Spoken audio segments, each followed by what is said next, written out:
In this episode of the Exploring Information Security podcast, we'll be exploring Windows forensics and incident response at ShowMeCon. Computers now have primary control of critical functions. Houston, recommend vector transfer. Your go for APU shutdown on time. Roger, go for deploy. Nice to be in orbit. Welcome to the Exploring Information Security podcast, where you will learn, explore, and grow your security mindset. I am your host, Timothy D. Black, and in this episode, we will be exploring Windows forensics and incident response. With me to do that is JC, president of Snowfensive. Show notes can be found at exploresec.com/EIS. Feedback for the show, you can send them directly to me, timothy.dblock@exploresec.com. You can also hit me up on LinkedIn if you want to connect. Let me know you listen to the podcast, and I'll happily connect. You can also rate the podcast on your favorite podcast platform if you want to support the show, because that helps us grow the audience. So this is another ShowMeCon sponsored episode. Really had a great conversation with JC about, a variety of different things around Windows forensics and incident response. He is a wealth of knowledge. So he is doing the forensics course. It's 3 days long. So you'll get a lot out of that. Those dates are June 6th through the 8th. And then the conference is June 9th through the 10th. Other training, if you're interested: intrusion detection, mastering InfoSec, hands-on hacking, and then there's a one-day API pen testing, and then a one-day web app pen test course. So be sure to go check those out if you're looking for some really good training. And if you need a discount, go put in Exploring Sec in the promo code field, and you'll get $50 off. So the venue is going to be a Ameristar Casino and Resort. They are $180 a night, which is a steal, by the way, for a resort and casino. I bring the family every year with me to this, and they just absolutely love it. The rooms are phenomenal. The views are great. It's the conference too is kind of a little bit self-contained, so you can just kind of hang out at the Ameristar and go to restaurants, and there's some nightlife. They do an after party. They've got all sorts of different stuff going on at the conference. So I'm really excited for this year. It looks like they're continuing to grow, and they're going to keep rolling from last year and kind of start building that momentum. April 24th is, for that rate, you need to book by April 24th. So go get your tickets now. With that, let's just go ahead and dive in with JC on Windows forensics and incident response. So your Windows forensics course, is this something that you do on a regular basis, or? In terms of forensics, yeah, we're actually working a case right now. It was luckily they got it before the ransomware actually took effect. They finally got in the right tool sets and had the right visibility. So once the initial access started to take place, they were able to identify it real fast. And this client is cool in the sense that they are not afraid to just take the whole company down. They will pull the internet cord. They have no, I've never met a company like that. A lot of them will talk that game, but these guys don't play. The second something looks weird, they don't care. They yank everything. And so for that reason, right, they were able to get their hand around it before they really spread to more than a handful of servers. And they didn't even get a chance to do their data exfil, it looks like. So yeah, we're mid-case right now on that one, just kind of looking over their shoulder and making sure they're not missing anything, and nothing nefarious actually did happen. But the amount of time between their initial access, detection, and then containment was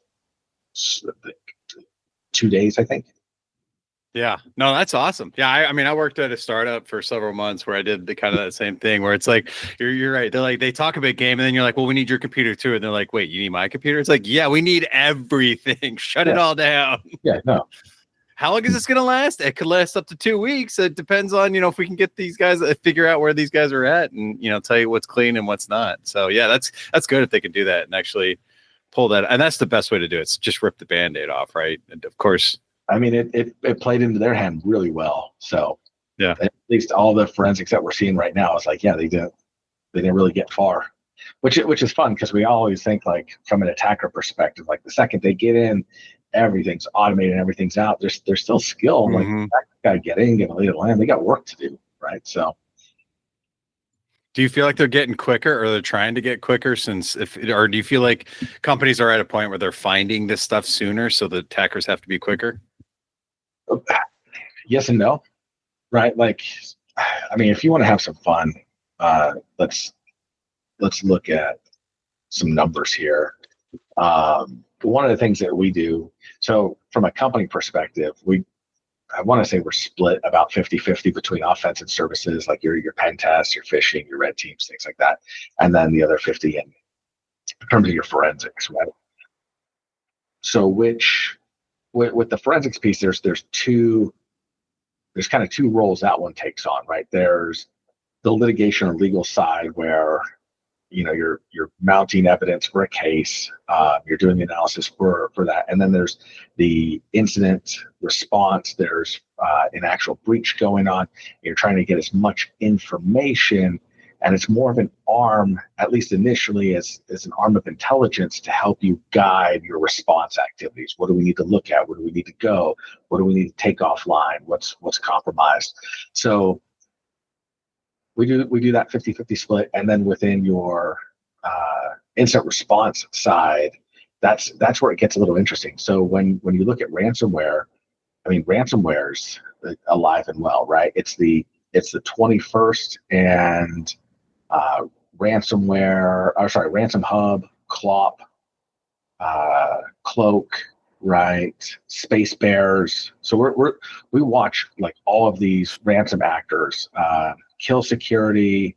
I mean, this is still the 21st. Yeah, and Lynx, right? Space Bears is an actual name? Like you're not just started. No, so I haven't heard of that one. I've heard of the other ones, but Space hang on. Bears, This is really fun. So when you start aggregating all of the so let's take a step back. When ransomware happens, it usually happens in a couple phases. The first one is your initial access phase, and that's either the ransom operator themselves is getting access, and then moving their tools.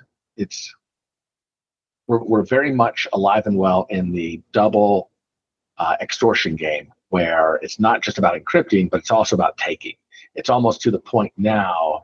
Actually, I think we've crossed that line where the encryption, most ransomware actors don't want to encrypt anymore, right? Because it's a pain in the ass for you. It loses trust. It already puts everybody in a sour mood. So the whole, let me just take your data and extort you for releasing the data is such a cleaner process for them that a lot of them are going that way. But then you've got the triple, quadruple extortion where they're sifting through the data and looking at the clientele that you have and threatening to go after your customers or your employees and extort you in those ways as well to just really turn the screws on you. But going back, right? So today is January 21st, and it's 12 o'clock, 12:13 Mountain Time, right? So it's just the afternoon, right? And we've got 1, 2, 3, 4, 5, 6, 7, 8, 9, 10, 11, 12, 13, 14, 15. We have 15 breach releases by different groups. And so they come in, they get their tools on there, they start extracting their data, they may encrypt you, and then they essentially give you that ransom letter. That ransom letter goes for a little bit of time, lets you try and communicate them, lets you try and do that, but eventually they have to start making good, right? And so they all maintain what's called like a PR page or a press release page.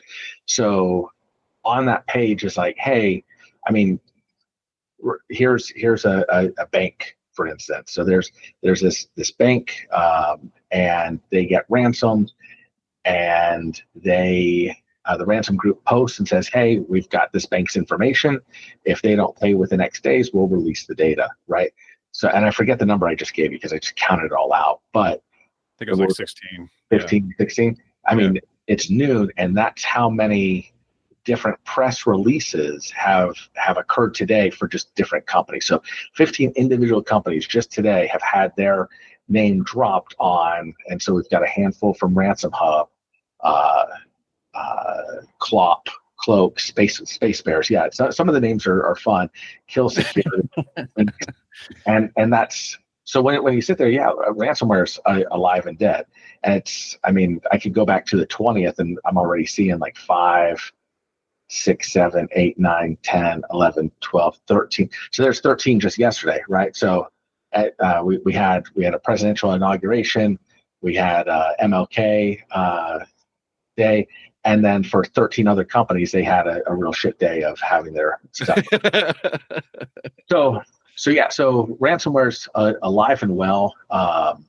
The ransomware actors, your groups, have moved from this initial extortion of, hey, we're going to encrypt your data and hold it hostage on site, so we're going to take your data and then extort you for releasing it. And that's because over the past 10 years, right, we've finally figured out how backups work. It took us a while, and I think the transition to mainly data theft and extortion on that front was really in like the 2020, 2021, maybe 2019 timeframe. So about a good 5 years ago, we figured out how backups work. And so companies have done a great job. In fact, a lot of the companies that we're working with from a ransomware response perspective, like, hey, it's not a big deal. We've got backups figured out. We were back online in an hour, half a day, right? It's not a big deal for us. And I'll sit there and say, cool, how long were they in there? Right? How much data went across the network? Because, sure, they may have messed with some settings or maybe started encryption, but you're back online. That's great. Where the hell's all your data? And so that right there is still, even though we figured out backups and we've got good response capabilities, there's still a very practical need for that forensic analysis to say, hey, what did the attacker actually do? Did they just take files? Did they manipulate files? Were they messing with other settings? Did they touch other computers that you might not know are in scope or clean or remediate? It's giving them another access method. So the forensics is not going anywhere in these ransomware groups, but companies are getting a lot better at responding, right? Just because backups, I think the backup industry has really figured out how to address this from a initial ransomware encryption risk. The data extortion, we're still falling short on that one. Yeah, I mean, but how do you tackle that then? Like, as far as like extortion, how do you stop someone? I mean, other than you have to see the data leaving, like the gigabytes and terabytes of data that are just like, hey, it's being uploaded to this Russian server somewhere. Maybe we should check in on that. Which is funny as hell, because we've had clients that have like, in the same breath that they'll complain and hate, like, for whatever reason they have slow internet, right? It's also a blessing in the sense, like, well, we know our pipe's only so big and we know that they started on this date, so they only got 10% of our data. Like, the math just supports them in that benefit, which is always fun when you're doing that mapping math. But some things like some of the customers that we work with will have what's the brand, like Meraki, and it's a great small business. Like, we're very verbal with how we refer to some products and vendors. We call it in like the Fisher Price level for incident response tools, because it gives you just enough to be a tease. Like, for instance, it'll tell you that, hey, you've got data going to Mega, which is a file sharing site that a lot of threat actors will use. Great, cool. And it'll say, hey, 40 gigs went to Mega, and it'll show you, like, here are the hosts that did it. But it all does it through a GUI, and it's quite impractical to click around. But the second the Meraki doesn't have a classifier to know what that data is, you're kind of screwed. They've gotten better now in the sense where they have a new firmware update that allows you to do some things. The problem is if you don't actually pay the money to upgrade, because you have to upgrade hardware, you're on this older version. So the unfortunate part is, and this goes back into the forensics fund, is actually let's talk about forensics. We're going down all sorts of rabbit holes. Well, wait, hold on 1 second, because you're talking about like Meraki Cisco, right? Like Meraki Cisco. Yeah, I am familiar with this because I worked at an enterprise that had this. Meraki is consumer grade networking equipment. It does not belong. And now, again, not to say that enterprises, and it sounds like you have to deal with it in enterprises, but I know exactly what you're talking about because we had the same complaints of like their logs just stop. Like they log stuff, but they stop after it. It's like, well, where's the rest of it? Right. So it's funny. Maybe that's a more professional way to do it instead of calling something Fisher Price. Like, but at the same time, when you say consumer grade, I'll be honest. I at least I think I've got a lot of friends. I've never had one friend say, "Hey, yeah, this is my Meraki." Like I'm more likely. Well, I don't know. They know better. Well, I get it. Like, I mean, even your non-technical friends and family, like they're usually using whatever Comcast gives them or whatever's off the shelf, right? Like I've never met a home user use Meraki. So I know what you're saying, like that consumer grade piece, that makes sense, but we call it Fisher Price. I feel like there's I like that. I like that too. I like Fisher Price, by the way. There's probably a better term for it. And well, there's probably a much more, and there's swear words involved. Exactly. But it's what, so you see exactly what I'm saying. And get back to forensics. This is the fun part of forensics is the CSI show makes it look like something completely ridiculous, right? Like, oh, cool. I'll just need like 15 minutes and I'll, type a couple commands and boom, I know where they are in the mainframe. Like it makes no sense. And that's the first hurdle that you as a forensic examiner has with a client, because that's their experience, right? The CSI shows. And so there's a little bit of client education that exists. I've got a fun story. It was earlier in my career, probably, oh shit, I'm getting old. It was like 15 years ago, but we're doing forensics. We're getting attacked by China. This is way before APT1 was a thing. We just called it China. And we're in a boardroom, and there's like 10 of us, and I'm the guy charged with like doing the forensics and giving the answers. And I had a manager, and this guy was, I don't know where he came from, he was a new hire. And like this gave me a great glimpse into how disconnected people are with the reality of how this works. And he's supposed to be a technical manager. We're sitting in this room, and I'm giving the debrief, and he looks over and he says, well, what about the exfiltration log?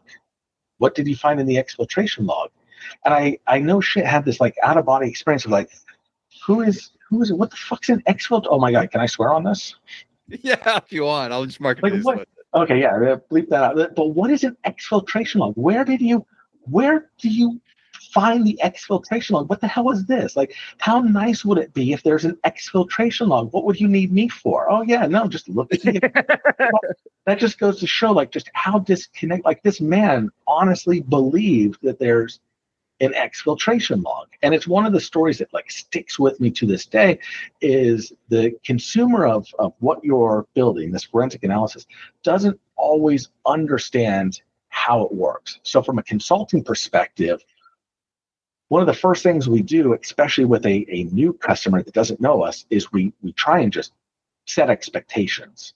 And that's true in any consulting practice, right? You come out of the gate setting expectations. If not, you're setting yourself up for failure. But one of the things we'll talk about is, one, forensics is not a perfect science. What we're doing is we're abusing different system artifacts, different capabilities of the system that tend to be true over time. For instance, there's a Windows event log. When you log in, a log event usually always occurs, and we can trust that will happen. So if you log in and there's a event log, we can kind of prove that you logged in. What can we prove? We can prove that there is someone who knows a username and password that did a login. Can I say it was Timothy? Can I do that? I don't know. I might need some more evidence. Did Timothy log in from this workstation, and did he have a badge access? record going into the office that shows he would have physical access to the device. There's a lot of corroboration that you have to do with evidence, but typically what you're doing is taking these individual artifacts, looking for pieces of truth or facts or patterns, and then you're linking it with other artifacts and the information that has, and then you may get lucky and be able to tell a story. The problem comes when those artifacts aren't existent. So doing forensics on a Windows computer versus doing forensics on a Mac computer are completely different. The same artifacts aren't generated, the same logs aren't generated. So it's really a intrinsic knowledge of the system. So great people for forensic analysis, like in a Windows system, would be Windows administrators. People that are in that system left and right, they know how it works. It's like those old school mechanics that they can come up to a car and they can hear it and they can maybe put their hand on it or right above it and be like, oh, you know, the cylinder is misfiring or cylinder 6 is misfiring. And it's just that experience. It's that same thing you need. And then we can get on the soapbox of why academia is not doing a good job to prepare people for these careers. You need so much of that knowledge. It's hard to teach in a semester. But that's kind of where we're going with like the Meraki piece, right? Because it's a huge source of evidence for data going inside and outside your network. So if I can't pull up logs to show me from one host to where it went on the internet, I am quite blind. And that's the unfortunate part of a lot of these organizations is they buy tools, and they rightfully so. I don't want to knock them unfairly. They buy tools for business operation capabilities. We get lucky as forensic examiners in knowing ways to exploit that in the sense of being able to tell us a story. Not everything is, almost never, I should say, is it done, purchases made with the idea of, hey, when something goes bad, can I actually be able to tell a forensically sound story from it? So when they purchase the Merakis, they purchase it from a cost benefit perspective. Does it do the job we want? Nobody thinks about the forensic necessity of things until after the fact. And that's one of the benefits of the course that we're teaching, right? Is even if you're not going to be like a full-time forensic examiner, it gives you a look into how this actually works.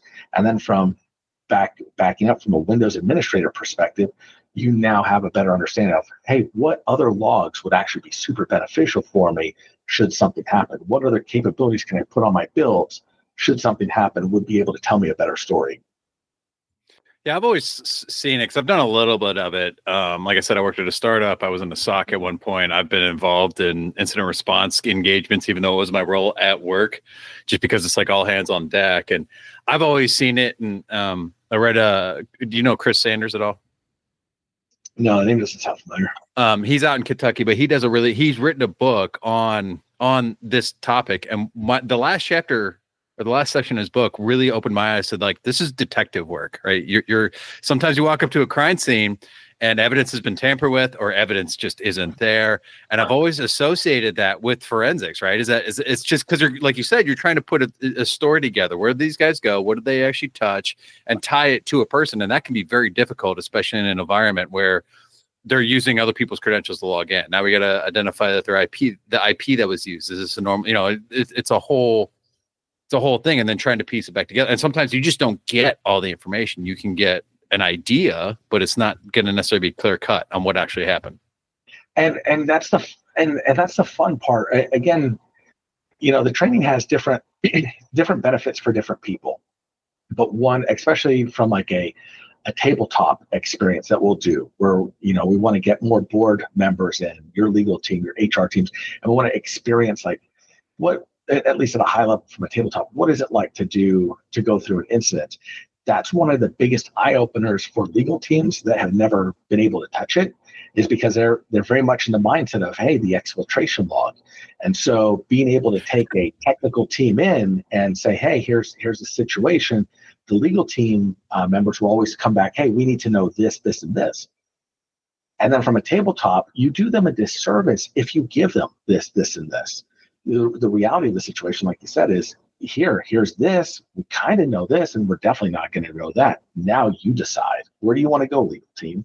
So it's a very fair point. Like it's it is a detective, and from that perspective, you also have to look for other sources of data, other ways to corroborate.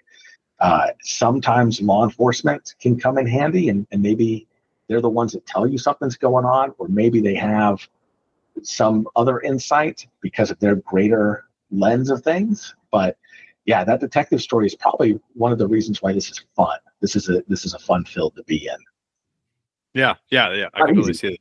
Yeah, no, it's definitely not easy. It can be very, especially I've one of the reasons why I got out of it and really don't want to do it is just the hours, right? It's any at any point at any time of the day that you're going to get called in to work. Oh, the hours. From a consulting perspective, the hours suck, and for some reason, there's this situation where a customer will not decide to tell you until Friday afternoon to Friday evening. For some reason, it's always at the time. That's when they find out. Yeah. The closer you get to Friday, right, the worse the likelihood of getting that phone call is. It's like, hey, and the thing that drives me nuts, if they've been sitting on it for a week, maybe 2 weeks, and they're finally deciding, hey, we're out of our jobs. Like you'll save so much more time, money, and just anguish. And it's not even a plug for me. Call whoever you have to call. The second something seems weird, just give them a call and read them in, right? Because worst case, you're going to waste a couple hours, get someone over your shoulder, and identify it quick. But best case, you're going to realize much faster that you're out of your depth and get the support you need. That 2 weeks is a long time to be exfiltrating data, even at a slow 1 gig connection. Right. Well, and you guys, it sounds like you guys do the same thing where you come in and you just shut, or obviously not on the client, but have everything shut down because you want to get that persistence, right? Because you can identify them, but if they're still in their environment, it's like we've got to go now collect more logs and do some more investigation, right?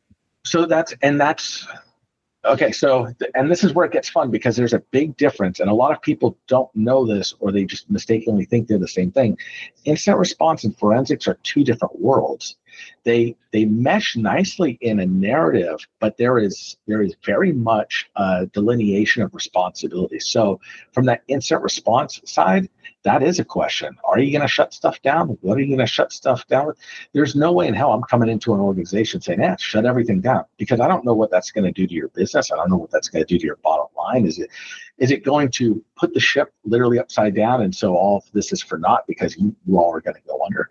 I don't have enough information as an outside consultant. So the bigger discussion is, what can you actually get away with? What's the risk, and how much information do you need to make those decisions? And that's where bringing somebody in from that forensics piece, like I mentioned in the beginning, it's an arm of intelligence, right? It's going to help you make those decisions. Does it actually rationalize and make sense to disconnect everything? Because when you do, then you get a much bigger issue. If everything's disconnected, how do you start collecting stuff? And you got sites in like Atlanta, and then you got sites in Michigan, and you've got a team that's remote based in Texas. Who's actually able to physically touch stuff? And that's the impetus of why regulators, different frameworks are so adamant about incident response plans and playbooks. It's not so much. And I'll read a bunch of these, and it's like, hey, we understand security, cybersecurity, and therefore we designed this was from a plan. We understand cybersecurity, and therefore the network is designed to be unbreachable. Like, that's not an incident response plan. But those are words. Those are just words on a piece of paper. And the shitty thing is, it made sense to them. They believed it. The auditor had a hard time, like, going, okay, I guess, right? There's no prescriptiveness in any of the frameworks. Like, okay, this is not good, or this is good. So you get the wrong auditor that doesn't hold you accountable, and this is what you end up with. And so when there is an incident, how are you moving your teams around? How are you getting data back and forth? What tools do you have? Do you have EDR? Do you not have EDR? And if you're an organization that doesn't have tools, what's your plan to put tools on en masse, right? So all that stuff really becomes more of your incident response or incident commander roles and decisions, whereas the forensic side is, give me some systems, give me some logs. I'll tell you to my best ability where they are, and then we can make informed decisions thereafter. But getting that information in, that's the bane, right? Because if you're not prepared to pull it in, if you don't have easy access to that information, it's going to take time, right? We have some clients with EDRs and SIMs, and so it's, here's the username and password, and we've got everything at our fingertips, right? And the EDRs can shut down systems and keep them isolated, so you still have access to them, but they don't have access to the greater network. Makes life super easy. And then you've got organizations like, here's Jim's laptop, but Jim also shares the laptop with Pam and Sue and Greg, and they all use the same username, right? And so like non-repudiation doesn't even exist in some organizations, right? Like that's the different levels of clientele and their capabilities is all across the board. Yeah, thanks for that clarification. I kind of saw that, but I've always thought incident response always encompassed it, but I could see where forensics and incident response are kind of two different things. That totally makes sense.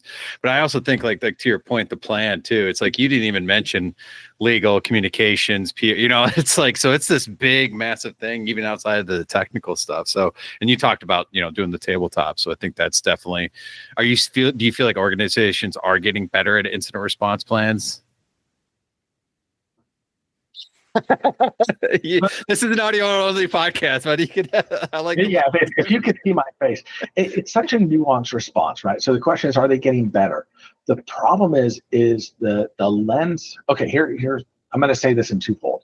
The first one is the lens that we typically review like a playbook or a plan in is because the customer doesn't have one. They know they need one, so they're bringing us in and being like, hey, help us build one. So we go through a whole workshop of, let's build one that makes sense for you all. So for that reason, I typically see them as non-existent or severely lacking and devoid of reality. In which case, it's good that we're working on it. The other time that I'll see them, or actually I should say that I don't see them, that I wish I saw them, is during an incident. To this date, I have not been on an incident response where we're doing forensics or helping with the incident command piece, where the client has said, hey, welcome to the breach. We're on page 7 of the incident response plan. Never. No one ever brings it up. Turn to page 7. I love that. Well, we're never hopping on a call and being like, okay, cool, here's where we're at. And, we've got these upcoming steps in our incident response plan. It's just non-existent. So the second there's an incident, it's like that.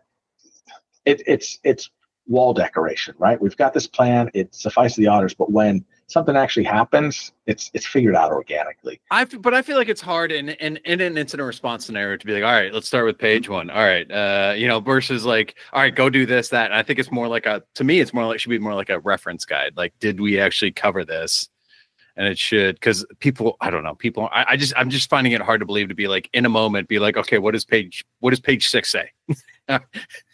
So as a freebie, right? This is how we do our incident response plan and playbook workshops. Your incident response plan should very much be that high level. You should never really be turning to it during an incident, right?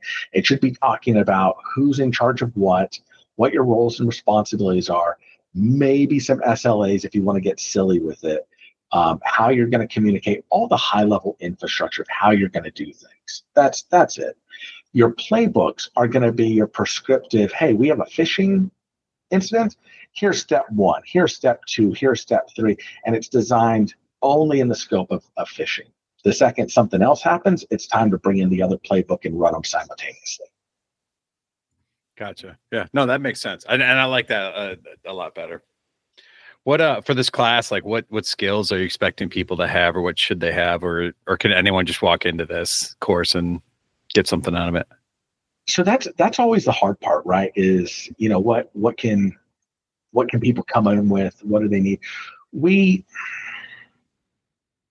want to say, this is designed for early entry. So if you've been in IT for a little bit, started your career in IT, and you're trying to add this skill set, we're definitely not advanced in the sense that you need to know all of these Windows internals, right? It's very much going to be a beginner, maybe intermediate entry course where we want to take you into the idea of Windows forensics, but also to forensics in general, right? So we're going to be talking about acquisitions. We're going to be talking about getting evidence. We're going to talk about chain of custody. We're going to talk about high-level forensic things. So like you mentioned, like the detective work, right? We're going to be talking about Locard's exchange principle, right? Like Edmund Locard is the granddaddy of detective work, forensics work. So he pioneered that field, I think, in like, my history's rough, I want to say like the 1800s, right? So that is still being taught in your regular law enforcement classes, right? The idea that when two things interact, they leave traces, right? It's very much true in crime scenes where somebody's murdered, right? You know, hair and carpet fibers move, skin fragments go under nails.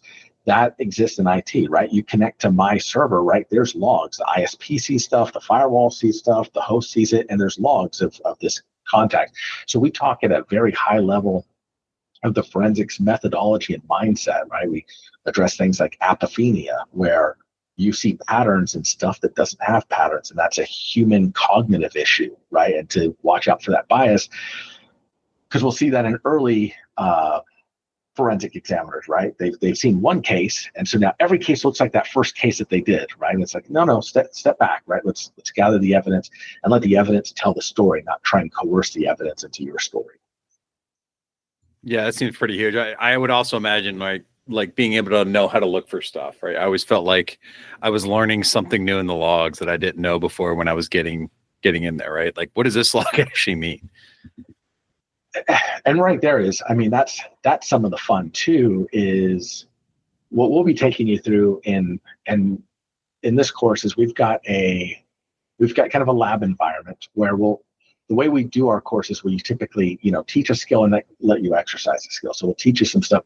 We're going to do a lot of the heavy lifting of here's these forensic artifacts. Here's what they're generally agreed to mean. And here's how to get them, to parse them, to analyze them, and help tell that story. So we've got a case built, so it's not just like a lecture, right? There's lab components to get your hands dirty. But the important part is having that muscle memory to here's the approach, but also we'll get into a discussion of, hey, as the future goes on, Windows 12 will come out, or the next Windows will come out. And so some of those artifacts change. So for instance, some artifacts in Windows 10 don't do the same thing in Windows 11, or things in Windows 7 no longer exist in the next version of Windows. And so you have to stay abreast of that. In some cases, and this is where it gets wild, some cases, if you remember the show Dexter, right? Dexter was, apart from a serial killer crime scene investigator, he was tasked with identifying how crime scenes worked, what actually happened. And so there's like videos of him in the lab with like a Gallagher hammer and a watermelon and smashing to see how the blood flowed. In many cases, as a forensic examiner, that may be a role that you'll have to assume is, I don't know how this works. Let me set up tests. And so if you're really into the home lab stuff and you're really interested in how things work under the hood, this is a great career field, the Windows forensic side, because when the next version of Windows comes out, it's back to looking at what gets generated, what gets manifested within the Windows operating system that tells an accurate, repeatable story. And that's an element that a lot of forensic examiners don't ever do, because they're standing on the shoulders of giants. Somebody else already did that work, and they're using that research to make their decisions, or some of them want to know that for themselves.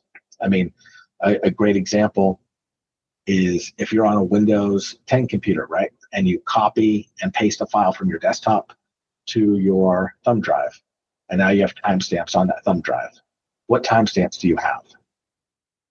How does timestamp transitioning from point A to point B work? How does it work if you do a copy function? How does it work if you do a move function? And then how important is that in an intellectual property theft case?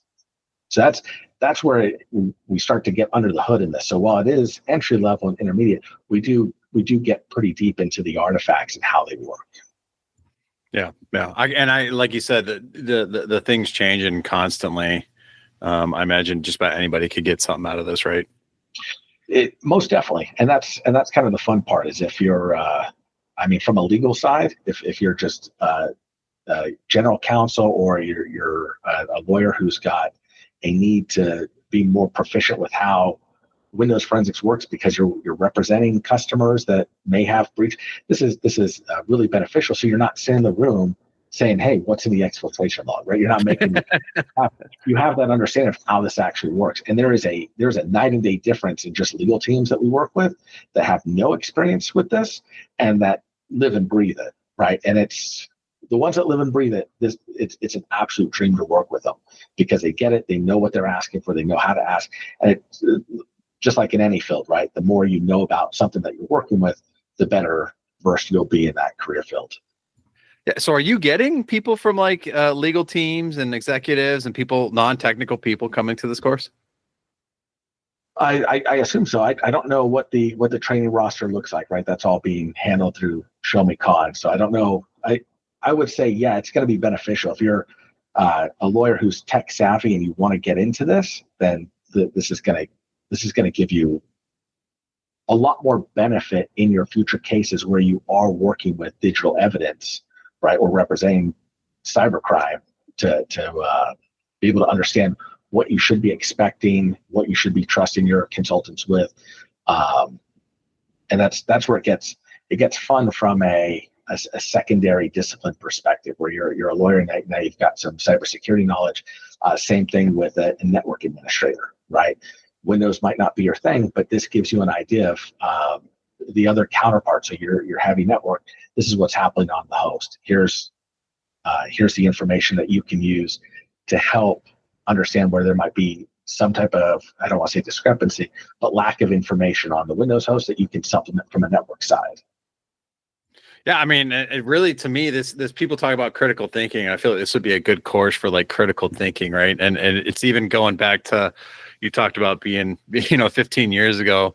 You and I have probably been in this field for what, 20 plus years, right? And so there's been a lot of troubleshooting, but I feel like this could benefit people in like just troubleshooting. Like I feel like there's been the same thing where I've had like an internal system. It wasn't necessarily a security incident, but internally it was taking the business down, and having those skills of being able to look through logs and like piece together, okay, what's going on? Why is this doing it? And then being able to identify the problem and then solving it and bringing the business is just as relevant as some, space bear getting into your network and wrecking havoc.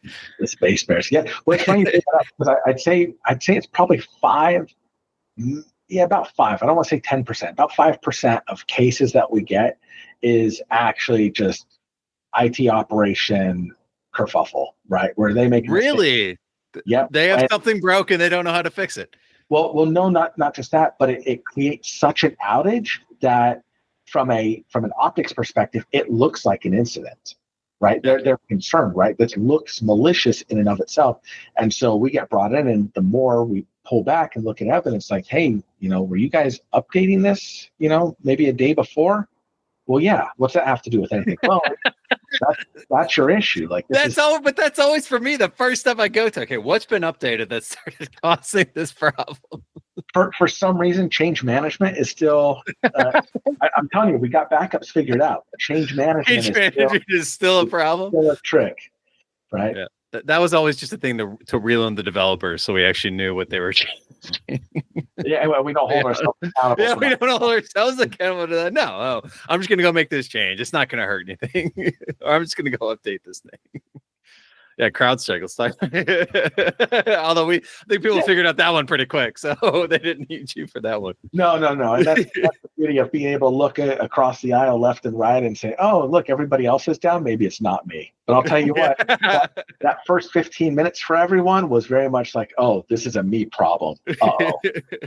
And how relieving was it for every IT operations team when they start seeing like Delta go down and all these other big companies go down? It's like, oh, phew, this isn't me. This is somebody else. As much as it sucks, boy, that feels so much better. Yeah. Thank you, other EDR vendor, for not doing that. And that, I wonder if they have change management. I'm going off a sidetrack there. What else do you want to mention about the course that maybe we haven't covered?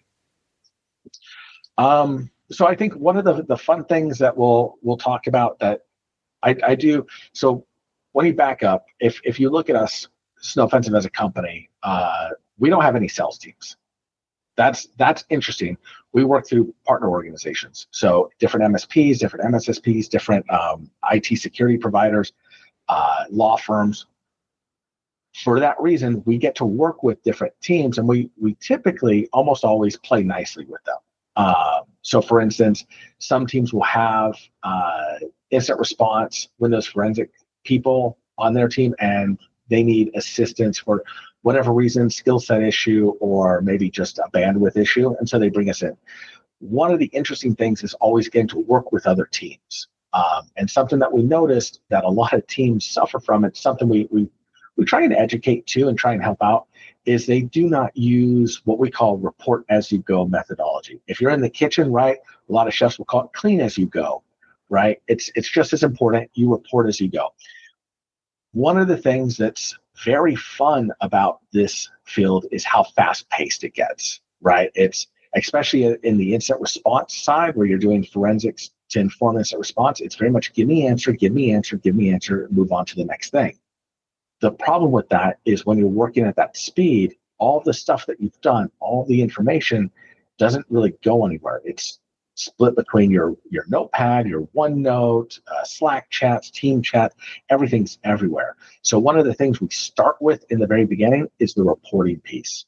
One of the things that we end with is the reporting piece, because at the end of the day, that's what you literally get graded on. And it's something that a lot of practitioners fall short on. So, oh no, absolutely. This has been a complaint for me for pen testers, right? It's like I hope you, like, everyone's like, oh, I want to get in and hack stuff. It's like, one, you realize like 35% of the time you're going to be banging your head against the wall trying to find a vulnerability or issue. The other 60% is going to be report writing. You actually have to write it up and write it in a concise and understandable way. Yep, and you want to start that early. Yeah, early. Yeah. And it's just one of those muscle memory things. I think that's probably one of the things that I'm most proudest about the course, is because it's those little details. And I don't want to say that's a little detail, but it's the levels of professionalism, especially in the forensics field, that'll really screw you over, right? And how you report as well. Pen testing and forensics reporting, while they have a lot of similarity, they have a lot of differences. So, for instance, we'll see forensics reports from other companies. One of them was great, where I'll never forget this. We were in Alaska for an ISP, and we're looking at another organization's forensics report, and on the page about the acquisition of how they got the hard drive, their chain of custody was the person holding, they had in their hand the hard drive.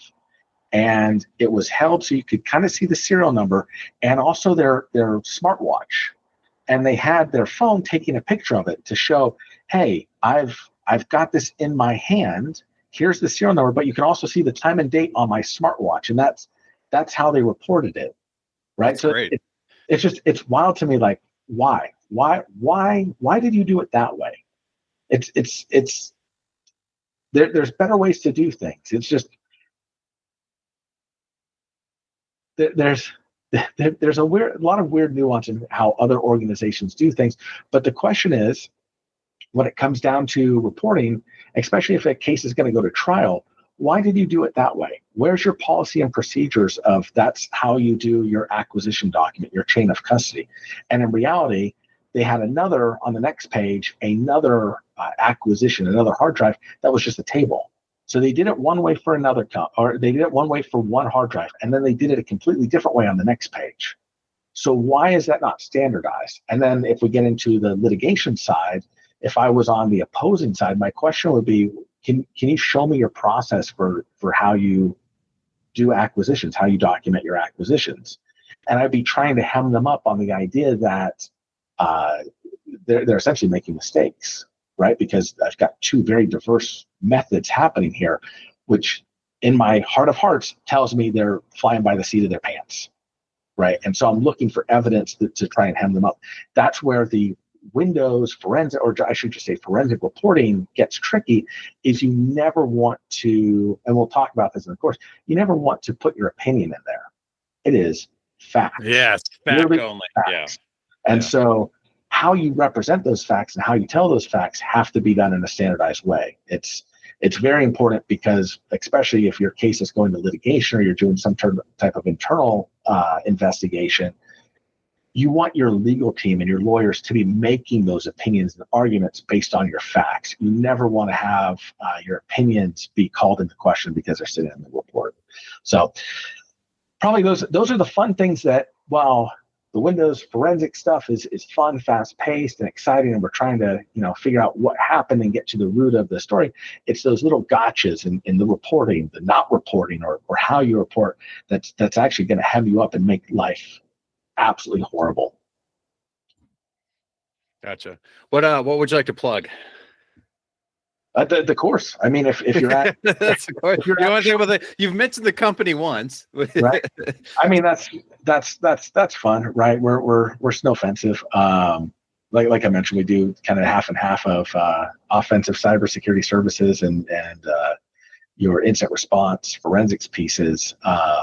But mainly the course, and why I want to hop on the call with you today. It's something that the trick is, like, do you want to take this course, right? And I think we've got a couple things on the website, but the trick is for you to make that determination, right? Because it's going to take time and money to sit down and listen to me for, I think, 3 days, yell and run around.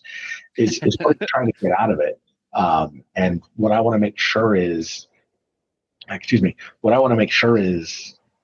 understood is, we're going to focus on Windows. We're not going to make you an expert, right? You're not going to be wanting to go to trial. Like we've had courses where people have stuff due like the next week and they go to our course for whatever reason. There's a whole side story there. We're not going to make you an expert. We're definitely going to give you the foundations in both the basics of forensic science and into being able to do analysis on Windows systems with the tools and techniques that we give you. And where you can take that in your career is really the limit. Like you mentioned, there's value in just troubleshooting IT operations from a legal side. If you're a security person, red team, blue team, right? This is still valuable for you from an offensive operator perspective, right? What are we looking for in the investigation side to help keep you quiet, help you be quieter if you're doing things on a Windows system? So it's got something for everybody. And I think you mentioned it in the beginning, like the detective capability.